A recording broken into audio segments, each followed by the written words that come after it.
Hola chicos y chicas, bienvenidos a la tercera clase del curso de Desarrollo Personal, Ciudadanía y Cívica. Dar la bienvenida a cada uno de ustedes el día de hoy por estar acá presentes. El día de hoy nos corresponde la tercera parte del curso de Estado, Soberanía y Democracia. Un tema muy interesante que el día de hoy vamos a tocar. Pero antes de empezar esta clase, quiero invitarles a la reflexión. A la reflexión porque el día de hoy se celebra uno de las fechas más importantes en la religiosidad católica, que es el Viernes Santo. Se conmemora el día de hoy, un día en el cual Jesucristo muere por todos nosotros, y les invito a reflexionar sobre qué estamos haciendo día a día con nuestra vida, qué estamos haciendo día a día como ciudadanos, cómo nos estamos comportando en la casa. Aprovechemos estos días de cuarentena para disfrutar en familia, para ver qué es lo que nos gusta hacer y compartir con nuestros seres queridos, respetando siempre la distancia que nosotros tenemos que tener en esos días. Pero siempre, chicos y chicas, les invito a reflexionar día a día. ¿Qué estamos logrando? ¿Qué no estamos logrando? ¿Qué tenemos que mejorar? ¿Qué nos falta para ser mejores personas? Y sin más, chicos, vamos a empezar el día de hoy con un video que es hecho en la Universidad de Stanford, en los Estados Unidos, y que habla sobre la expansión de este virus, del coronavirus. Habla del COVID-19 y cómo este COVID-19 se expande, denominado ya a nivel mundial como una pandemia. ¿Cuál es ese proceso? ¿Cómo inicia esta expansión? ¿Y qué acciones toman los países para poder enfrentar esta pandemia, que es un problema de salud social a nivel mundial? ¿Qué mecanismos están tomando para poder controlar y detener la propagación del virus? Sin más, chicos, vamos a empezar con el video.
Queridos estudiantes, como podemos ver en el video, se aprecia cómo inicia o cómo se expande este virus a nivel mundial, cómo es de la manera tan fácil gracias al proceso de globalización, en el cual las intercomunicaciones de los continentes cada vez se acortan y es la manera más fácil para que un virus se expanda a nivel mundial. También muestra cómo hasta el día de hoy lo que prima en las sociedades es el individualismo. Las personas solo piensan en ellas, adquieren productos sin importar que quizás personas que no tengan la economía suficiente se queden sin nada. Y vimos en el video que habían médicos que se quedaron hasta sin barbijos. Y recién cuando entregan una cajita, recién los médicos pueden cumplir su función. Este trabajo de buscar la solución a esta pandemia global, nosotros como país necesitamos unirnos, necesitamos ser solidarios, necesitamos trabajar en equipo. No es por gusto estas acciones que viene realizando el presidente de la República. Son acciones necesarias para que nosotros como ciudadanos contribuyamos. ¿De qué manera? Haciendo caso, quedándonos en casa, manteniendo la distancia, lavándonos las manos, ya que nosotros somos personas que está en nosotros buscar esta solución. Depende de nosotros buscar la solución a esta epidemia. No esperemos que los médicos, no esperemos que los políticos busquen la cura. Está en nosotros también detener este virus. ¿De qué manera? Cerrando las puertas, no saliendo de nuestras casas. De esa manera va a ser más fácil para que el Estado pueda controlar y se detenga esta expansión del COVID-19. Chicos, les invito a reflexionar también sobre nosotros en esta sociedad que vivimos. ¿Qué estamos haciendo? ¿Estaremos cumpliendo las acciones que nos dicen? ¿Estaremos haciendo un buen ejercicio de nuestro civismo en nuestro país? Reflexionemos, les invito a pensar qué estamos haciendo, qué no estamos haciendo, qué tenemos que cambiar, qué tenemos que mejorar y qué tenemos que repotenciar.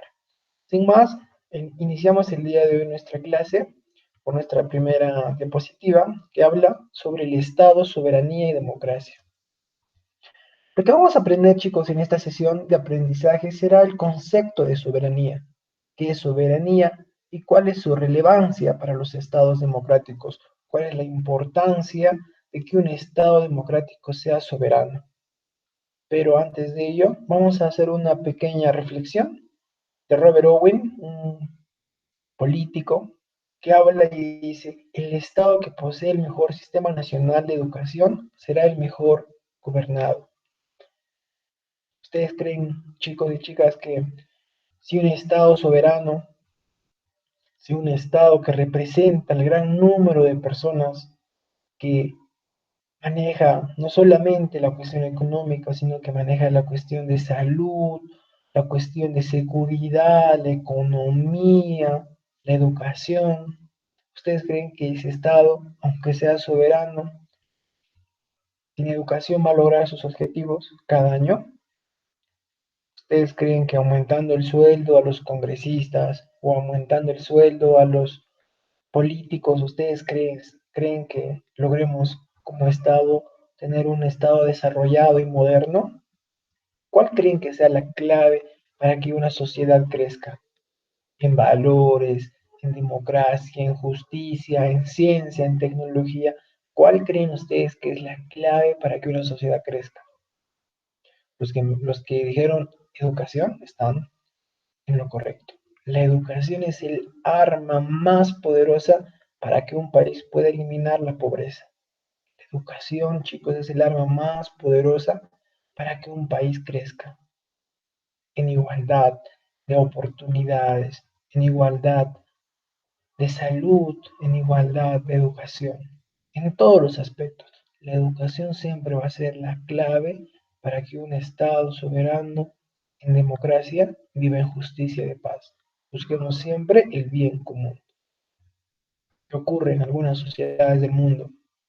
Los países no quieren invertir en educación. ¿Por qué? Porque es más fácil controlar a un pueblo que no sea educado a un pueblo que sea educado. A una sociedad que sepa cuáles son sus derechos, a una sociedad que sepa cuáles son sus deberes, el Estado va a tener que respetar lo que las demás personas dicen, porque saben cuáles son sus principios, saben cuáles son sus normas. Pero una sociedad en la cual Las personas no saben qué es Estado, no saben qué es soberanía, no saben qué es democracia, no saben cuáles son sus obligaciones, no saben cuáles son sus derechos, pues va a ser más fácil poder gobernarlos. Entonces, nosotros como jóvenes estudiantes, chicos y chicas, iniciemos el cambio. Seamos ese impulso de cambio que la sociedad necesita día a día para ser mejores personas, mejores sociedad y seamos mejores peruanos. Sin más, empezamos el día de hoy nuestra clase hablando sobre una reflexión. Para entender el tema de Estado, soberanía y democracia, tenemos que ver en la parte práctica. Y tenemos aquí dos publicaciones. La primera publicación que vemos en aquí es sobre el diario El Comercio. Y la segunda publicación que vemos al otro lado es una publicación del diario La República. Ojo, les invito siempre a ustedes también, cuando tengan las herramientas necesarias en información, en la búsqueda de conocimientos en la Internet, siempre busquen fuentes confiables. ¿Qué está ocurriendo en la actualidad? Está existiendo los fake news, ¿no es cierto? Las noticias falsas. Y estas noticias falsas tienden a propagarse por el mundo a una velocidad tan sorprendente que una noticia falsa llega a ser verdadera por las personas que buscan fuentes que no son confiables. Entonces, siempre que ustedes tengan alguna tarea que tienen que buscar en la red, busquen siempre fuentes confiables. Sin más, chicos, vamos a hablar del primer artículo que dice: el presidente del Perú, Martín Vizcarra, ha anunciado la declaración de estado de emergencia en todo el territorio nacional por un lapso de 15 días calendario, a partir de las 00 horas del 16 de marzo, para evitar la propagación del coronavirus COVID-19. El estado temporal de excepción se ha establecido mediante el Decreto Supremo número 044-2020-PCM. Las medidas a tomar para prevenir la propagación del COVID-19. Se ha establecido vía decreto de urgencia número 026-2020, la Policía Nacional del Perú, con el apoyo de las Fuerzas Armadas, tienen la responsabilidad de garantizar la implementación de las medidas anunciadas, quedando autorizadas a intervenir a personas, vehículos, bienes locales para prevenir su cumplimiento. El objeto del gobierno es reducir drásticamente la propagación, habida cuenta de que los síntomas del virus se pueden manifestar durante 14 días desde el momento del contagio. Es probable que, transcurrido el periodo de emergencia, el gobierno vuelva a evaluar la situación en ese punto para extender el estado de excepción. El estado de emergencia coloca en suspenso ciertos derechos fundamentales: libertad, seguridad personal, inviolabilidad del domicilio, tránsito y reunión. Se suspenden las actividades en los centros de labores públicos y privados, salvo aquellos que dediquen a la producción, distribución, almacenamiento, compra y venta de alimentos, productos farmacéuticos y artículos de primera necesidad. Lo que vemos es que el presidente Martín Vizcarra, ejerciendo el cargo mayor de representatividad de un país por ser soberano, que es el Perú, el Estado tiene la obligación de garantizar primero la seguridad social, la seguridad de salud, la integridad física y emocional de los ciudadanos. Y el Estado es consciente de que esta pandemia, que está en constante y que sigue en constante expansión por el mundo, tiene que ser controlada. Por ende, el presidente tiene herramientas y mecanismos necesarios que se encuentran en la Constitución que garantice el cumplimiento de acciones excepcionales, de acciones que no son muy comunes. Es esta, que es el estado de emergencia nacional. En este estado de emergencia nacional, lo que el presidente Martín Vizcarra dice es que tiene que haber una inmovilización social obligatoria. Comúnmente lo llamaban anteriormente toque de queda. Esta inmovilización social obligatoria lo que busca es limitar ciertos derechos de las personas. Por ejemplo, que las personas ya no puedan transitar en la vía pública pasada a las 6 de la noche. Las personas no pueden andar. Tienen el derecho de la libre, libre tránsito, de ser libres y escoger por dónde quieren andar, sí, pero el estado, este estado de emergencia, a razón del coronavirus o COVID-19, está limitando por decreto de urgencia algunas, algunos derechos que son esenciales para poder controlar esta pandemia. Son acciones necesarias que el Estado necesita hacer dentro de su territorio. Pero ¿qué ocurre, chicos? Ocurre que el presidente Martín Vizcarra, en conjunto con sus ministros, está en la necesidad de prorrogar ese estado de emergencia. Ya cuando hablemos del estado de emergencia en sí vamos a entender cuánto tiempo se puede dar, cómo se da y todos esos aspectos. Pero lo que ocurre es que este estado de emergencia, que eran por 15 días calendario, se extendió 2 semanas más.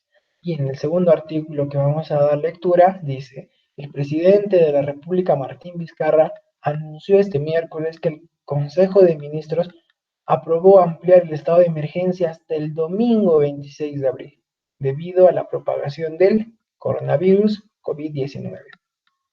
En su reciente conferencia de prensa, el jefe de Estado manifestó que tras evaluarlo con gobernadores regionales y el Consejo de Estado, se decidió que no se puede bajar la guardia. Con toda la evidencia científica, de opiniones, con diferentes instituciones nacionales y regionales, también viendo la opinión del colegio médico, que se basa en información propia que elaboran y corroboran lo que trabajaron en el gobierno, se hace necesario extender el estado de emergencia por 2 semanas más. Este culminaba el 12 de abril, se extiende hasta el domingo 26 de abril. Entonces, lo que vemos y tenemos que entender, chicos, es que a necesidad de que quizás este estado de emergencia o de restricción de la libre ser libres en caminar en las calles, ¿no? Poder transitar está siendo limitada, pero el Estado está viendo que no se está cumpliendo al 100% como se quiere. Para ello, el Estado prorrogó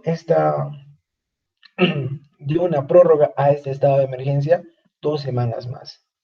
Y pues chicos, el día de hoy también hacerles e informarles que hasta el día de hoy existen 5.897 casos.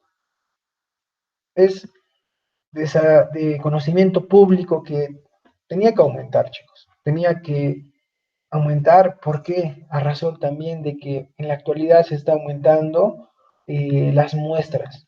El Estado peruano está haciendo un promedio de 8.000 muestras por día. Entonces, sirve también para poder tener una muestra de expansión de esta pandemia en el Perú. ¿Y cuál es esa escala? ¿En dónde nos encontramos? ¿Cuándo creen que llegue la curva?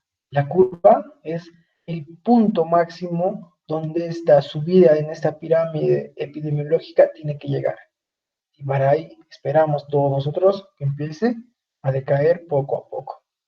Bueno, estas dos reflexiones que hemos dado lectura, que son dos artículos periodísticos, nos llama a hacer las siguientes preguntas. Estas preguntas espero que lo respondan en su cuaderno, por favor. Y la primera pregunta es, ¿consideras adecuado limitar los derechos de las personas para darles mayor seguridad a los ciudadanos? Muy importante la pregunta. La segunda, ¿sabes qué es un estado de emergencia y qué razones lo justifican? La tercera pregunta, ¿esta medida estará contemplada en la Constitución? Y la última, ¿puede un gobierno recortar nuestros derechos fundamentales? Pensemos un poco qué es lo que un Estado que vive en la democracia, un Estado que se basa en el derecho, puede o no puede hacer. ¿Estamos de acuerdo?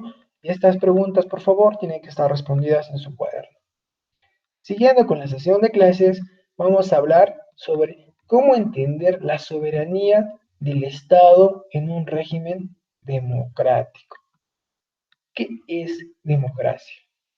Democracia es un término griego que dice que es el gobierno del pueblo. La democracia es el poder del pueblo para el pueblo, buscando satisfacer las necesidades del pueblo. ¿Qué es soberanía? Soberanía es cuando un conjunto de personas que forman un Estado en un área determinada ejercen autoridad.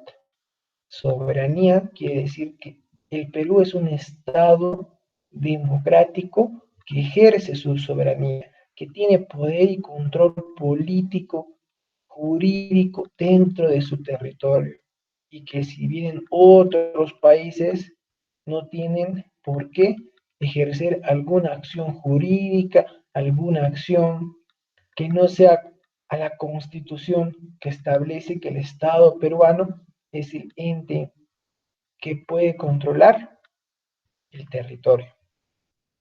Antes de explicar todo este tema, vamos a hacer una reflexión también sobre qué es dada, mejor dicho, por el presidente Abraham Lincoln. Abraham Lincoln es un presidente de Estados Unidos, para ser exactos, es el 16º presidente de los Estados Unidos, y que da una frase y dice, la democracia es el gobierno del pueblo, por el pueblo y para el pueblo.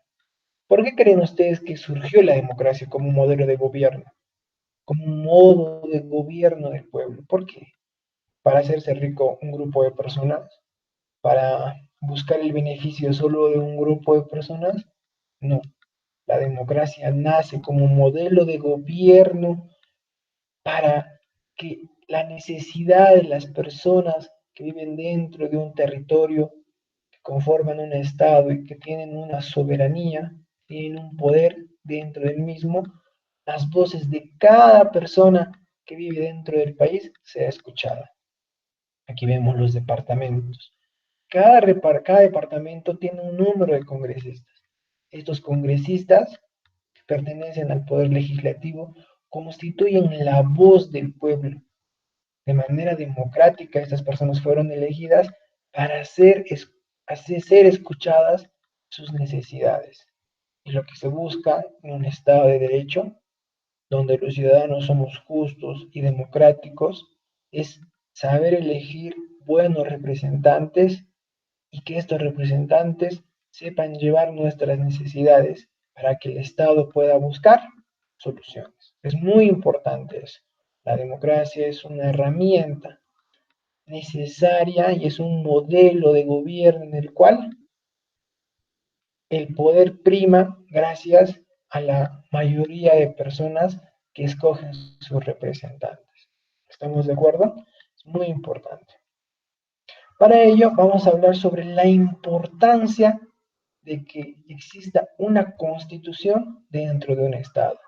Dentro de un país, lo que tiene que existir indudablemente es una constitución.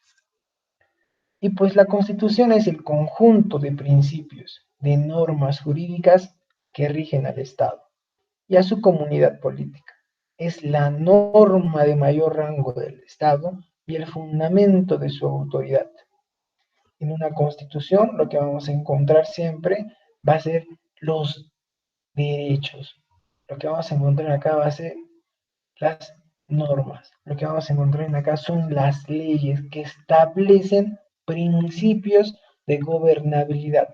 Cómo este Estado va a poder legislar, cómo este Estado va a poder conllevar su soberanía. Para entender esta parte también tenemos que hablar sobre la soberanía. ¿Y qué es la soberanía? La soberanía es cuando nos referimos a la condición de autoridad última que tiene el Estado en su territorio, y por lo mismo a su independencia frente a otros estados. La soberanía quiere decir que el Estado, el presidente, los órganos de gobierno ejercen un poder político, un poder económico sobre su propio territorio y donde establece los límites para que las personas que nos gobiernan puedan ejercer esa función en la Constitución. Cuando la Constitución se encuentra en relación con los representantes del Estado, vamos a llamar que existe un Estado de derecho. Un Estado, ¿por qué? Porque los órganos de gobierno están en relación con la Constitución. Cuando existe una soberanía, quiere decir que prima la democracia sobre todas las cosas. La Constitución política establece normas, establece principios de cómo un Estado debe funcionar. ¿Cuáles son esas normas jurídicas que siempre tienen que ser respetadas y que la Constitución prima sobre todo? Es en sí un Estado en el cual la Constitución es la base o la madre de todas las leyes. ¿Estamos de acuerdo, chicos? Es muy importante. Y acá vemos una imagen y vemos un norteamericano pintando el mundo. Les sugiero que interpreten esta imagen, ya que esta soberanía muchas veces solamente es relativa. Hay muchos países en el mundo donde la economía es débil, donde su derecho a tener un Estado es débil, donde no existe una democracia igualitaria. ¿Qué ocurre? Estos países necesitan a veces sustentar su economía en otros países. Y ahí están países o potencias mundiales como Estados Unidos que, como en frases que existen, ¿no? Estados Unidos se cree el dueño del mundo. Hablando de la importancia de la Constitución, tenemos que entender que nuestra Constitución a lo largo de su creación, desde la independencia del Perú, sufrió bastantes modificaciones. Pero para esta sesión de aprendizaje vamos a hablar de las dos últimas, la Constitución del 79 y la Constitución de 1993. Tenemos que entender que en el año de 1977 existía el gobierno del presidente del general Francisco Morales Bermúdez.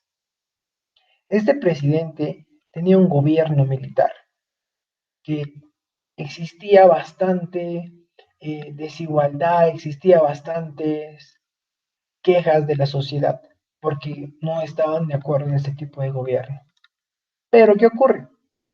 En su gobierno llama y convoca a la creación de la Asamblea Constituyente, en la cual en 1979, 2 años después de que él asume la presidencia, eh, se, se crea la nueva Constitución.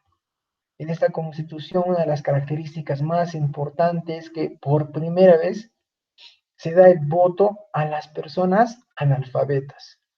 Y segundo punto, se establecen las normas laborales para los trabajadores y los sindicatos. Esto quiere decir que en esta constitución lo que primaba era la democracia. Buscaba que las personas en 1979, que una sociedad como el Perú, que el gran número de personas eran analfabetas porque vivían en el campo, el ser analfabeto no hace ser una persona ignorante, ojo, pero no sabían leer ni escribir. Tenían conocimientos, las personas del campo tenían bastantes conocimientos que hasta el día de hoy no tienen sociedades que viven en la capital. Pero estas personas no eran consideradas para poder elegir a un presidente. Imaginemos, ¿hace cuánto? Hace 40 años atrás. Era una sociedad desigual, no había una igualdad, pero se suponía que vivíamos en un estado de derecho, en un estado democrático, donde estamos diciendo que el poder del pueblo y la del pueblo es quien elige a un representante, pero estas personas no podían elegir. Desde la Constitución de 1979 para adelante, las personas analfabetas ingresan a ese nuevo campo de la democracia y son parte también del Estado, con más acción. Pero esta Constitución tiene solamente un límite, y este límite se da en el año de 1992. En este año ocurre el primer gobierno de Alberto Fujimori y este presidente lo que hace es disolver de manera inconstitucional el Congreso.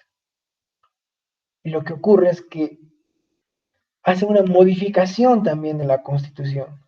Hacerles recordar también que la Constitución de 1992 es la que se encuentra vigente hasta el día de hoy. En esta Constitución del 92 empieza a existir una reducción del papel del Estado en actores de la economía nacional. Antes, el gobierno peruano tenía fábricas, producía diferentes materiales, hasta tecnológicos, que exportaba al mundo. Pero con la Constitución del 92, el Estado se limita a ejercer una función simplemente más de gobierno que de administración de estas empresas. Se reduce totalmente. Son visitadas, son vendidas a otras empresas privadas. Y también la autonomía y la garantización del trabajo de las personas era limitada porque el Estado, la Constitución de 1996 eh, incorpora diferentes normas laborales. Y estas normas laborales no eran a favor de los trabajadores, sino que eran a favor de las empresas. Entonces, algo muy importante que tenemos que entender es que cada constitución siempre quita algo, agrega algo y está en constante modificación. Tenemos que entender también que las constituciones no son para siempre. Los estados, cada país está en constante desarrollo. Y este estado, profesor, me preguntan, ¿cómo está en constante desarrollo? Gracias a la tecnología. La tecnología va implantando también un cambio en el modo de vida de las personas. Cada sociedad es diferente y para cada sociedad se necesita también nuevas leyes. ¿Estamos de acuerdo? Por ejemplo, hay una ley de la información. Por ejemplo, el correo electrónico. Hace 30 años atrás, ¿ustedes creen que existía? No, ¿verdad? Pero en la actualidad nadie, por ejemplo, puede agarrar tu celular y ver información que es de uso personal. Infringen un derecho, ¿no es cierto? Ya vamos a tocar en próximas sesiones también. Tenemos que entender que la Constitución entonces es susceptible a cambios, a modificaciones, pero ojo, a cambios de leyes que son principalmente en cuestiones de Estado, más no son los derechos fundamentales. El Estado peruano cumple y acepta los derechos fundamentales. En la Carta Magna, en la creación de la Carta Magna, a nivel mundial, las Naciones Unidas estableció normas que todos los países tienen que respetar.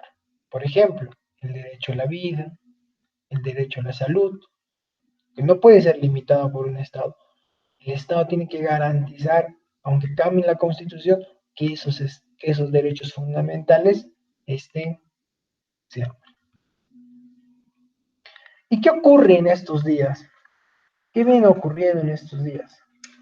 En estos días viene ocurriendo a nivel mundial una pandemia a consecuencia de un estado de emergencia. ¿Consecuencia de qué? De la pandemia del coronavirus. Esta imagen es una recreación del coronavirus como virus y acá nos encontramos nosotros, el Perú, y la abundancia de barbijos que no está bien. Tenemos que andar protegidos, pero ¿qué es un estado de emergencia? ¿Por qué existe un estado de emergencia? El presidente de la República, tenemos que entender, en un estado de democracia, es el ente máximo o el representante democrático de un país. Él ejerce esa función de representarnos a todos. Por ello, cuando el bienestar y la seguridad de la ciudadanía se ve amenazado, el Estado tiene la potestad constitucional, que se encuentra en la Constitución, de tomar medidas que normalmente excederían su autoridad. Si, por ejemplo, el gobierno declarara un estado de emergencia, la policía puede detener personas, puede retener a personas y llevarlas a la comisaría, a, eh, denegar el acceso a ciertos espacios públicos, a parques. El Estado tiene que buscar y garantizar la integridad y salud de todos sus ciudadanos. Para ello tienen que ejercer funciones que se encuentran en la Constitución, que se llaman estados de excepción, son momentos que no son muy comunes en el cual el Estado tiene que limitar algunos derechos a los ciudadanos. ¿Estamos de acuerdo? Para ello, el Estado busca y brinda mecanismos necesarios para que sean cumplidos. Esta también llamada inmovilización social obligatoria riñe para todas las personas. Pero ¿cómo así se aprueba un estado de emergencia? En el Perú lo que ocurre es que el presidente, y en acuerdo con sus ministros, puede declarar un estado de emergencia. Y este estado de emergencia tiene que ser también aceptada por el Congreso de la República. El presidente y sus ministros asumen que ven que en circunstancias en las cuales el Estado no puede gobernar porque no existe unas garantías, necesita hacer acciones necesarias. A esas acciones necesarias se llaman estados de excepción y una de ellas es el estado de emergencia nacional. Y con ello conlleva suspender o limitar algunos derechos. ¿Estamos de acuerdo? Este estado de emergencia, el presidente puede simplemente eh, declarar en un solo departamento, como también en todo el Perú. Pero como somos conscientes que este coronavirus o COVID-19, esta pandemia global, está en todos los países y no existe desigualdad en la cuestión de a dónde llega más rápido, este virus llega a todos, por ende el Estado peruano declaró emergencia nacional en todos nuestros departamentos. Algo importante también que tenemos que saber es que un estado de emergencia puede durar hasta 60 días. Es algo importante. En la Constitución menciona que un estado de emergencia tiene una duración máxima de 60 días. Ojo, pero evaluando las circunstancias, el Estado puede nuevamente prorrogar el estado de emergencia por otros 60 días más. Vale, chicos. Y algo importante. En este estado de emergencia nacional actual, los derechos que están siendo limitados, por ejemplo, es el derecho al libre tránsito. Por ejemplo, ya les decía, pasadas las 6 de la tarde nosotros no podemos transitar. Estaríamos infringiendo el estado de emergencia. La libertad de reunión. Nosotros no podemos ir con nuestros amigos y quedar en una hora para ir a conversar sobre un tema específico. No, no se va a poder. La inviolabilidad del domicilio. ¿Qué ocurre? El ejército, la policía puede tener sospecha de que en alguna casa están haciendo una fiesta, un compromiso. En el estado de emergencia tienen la facultad la policía y el ejército de poder ingresar a las viviendas, aunque sean propiedad privada. La inviolabilidad de las comunicaciones. El Estado también tiende a limitar y a no propagar noticias falsas en las comunicaciones. Y por último, la existencia de la orden de detención. La existencia de la orden de detención. ¿Qué quiere decir esto? Que si un policía o un militar ve que hay ciudadanos que están infringiendo el estado de emergencia y las normas que esto conlleva, tiene la facilidad de poder detenerlos y llevarlos a la comisaría sin necesidad de un juez o un fiscal. Pero, ¿qué ocurre? Nuestra constitución también especifica los 5 o un número establecido de derechos que no pueden ser alterados en este estado de emergencia, que principalmente vienen a ser los derechos inalienables. No se pueden suspender. Inalienables viene a decir que estos derechos nacen con nosotros. Nosotros no podemos deshacernos. Nosotros no podemos decir, yo no quiero este derecho. Los derechos inalienables son aquellos derechos que son innatos de nosotros. Nace con nosotros. En un Estado de derecho, de democracia, el Estado peruano garantiza estos derechos desde el momento que nosotros nacemos. Algo importante. Hay una, hay una controversia en la actualidad cuando se dice que si un feto adquiere ese derecho, que ya los tocaremos en otra sesión de clase, pero en el Estado Nacional se garantiza y se dice que los derechos inalienables son derechos fundamentales. Por ejemplo, el derecho a la vida. Son derechos que no se puede suspender. No podemos decir la mitad de la población pierde ese derecho. No. Hay derechos que, a pesar de que estemos en un estado de emergencia, tienen que ser siempre cumplidos. ¿Estamos de acuerdo, chicos? Y bueno, eso sería nuestra presente sesión en relación al Estado, a la soberanía y a la democracia y al Estado de Derecho. Hemos entendido, ¿verdad?, que el Estado es en sí nuestro país que se encuentra legitimizado en una soberanía en su propio territorio y que este Estado de democracia se basa principalmente en buscar el bienestar del bien común y que este Estado es elegido en el Perú de manera democrática y también que en ocasiones o en circunstancias el Estado puede limitar ciertos derechos en estados excepcionales y uno de ellos es el estado de emergencia nacional. Bueno, chicos, también hacerles recordar que esta clase está siendo grabada y que será enviada también para que ustedes lo puedan ver, como también el tríptico, estas imágenes que estamos viendo, también va a ser enviada y también va a ser enviada las tareas. Las 3 tareas van a ser entregadas el día martes y con nosotros nos vemos hasta el día miércoles para la siguiente clase. Desearles mucho éxito, que estén en su casa, disfruten de su familia, cuídense bastante y que busquemos la solución a este problema lo más pronto posible. Y decirles, nosotros como ciudadanos seamos parte de la solución y no seamos parte del problema. Eso sería todo, chicos. Un saludo a cada uno de ustedes. Cuídense. Hasta la próxima.